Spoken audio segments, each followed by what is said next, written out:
এ যেন মধ্যযুগীয় কায়দায় যুদ্ধযাত্রা। মাইকিং করে লোক জড়ো করা, ঢাক ঢোল পিটিয়ে মহড়া দেওয়া আর দেশীয় অস্ত্র শস্ত্রে সজ্জিত হয়ে এক গ্রামের বিরুদ্ধে ঝাঁপিয়ে পড়তে প্রস্তুত ৩ গ্রামের শত শত মানুষ।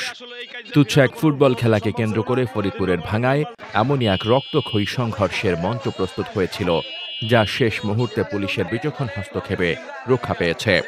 ৮ আগস্ট শুক্রবার দুপুরে উপজেলার আলগী ইউনিয়নের এই ঘটনাকে কেন্দ্র করে পুরো এলাকায় তীব্র উত্তেজনা ছড়িয়ে পড়ে।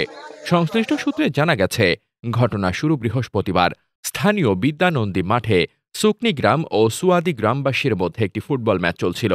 খেলা চলাকালীন একটি অপ্রীতিকর ঘটনাকে কেন্দ্র করে দুই পক্ষের মধ্যে উত্তেজনা দেখা দেয়। মাঠের সেই উত্তেজনার রাতেই রূপ নেয় রণপ্রস্তুতিতে। স্থানীয়রা জানান, রাতের মধ্যেই দুপক্ষ সংঘর্ষের জন্য প্রস্তুতি নিতে শুরু করে।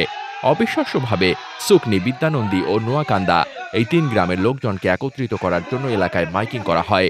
শুক্রবার দুপুরে জিয়ামিন সর্দারের নেতৃত্বে ওই ৩ গ্রামের শত শত লোক দেশীয় অস্ত্রশস্ত্র ও বাদ্যযন্ত্র সহকারে প্রতিপক্ষ সুয়াদি গ্রামের দিকে রওনা দেয়। অন্যদিকে বিল্লাল মাতব্বরের নেতৃত্বে সুয়াদি গ্রামবাসীও তাদের মোকাবেলার জন্য প্রস্তুত হয়ে মুখোমুখি অবস্থান নেয়।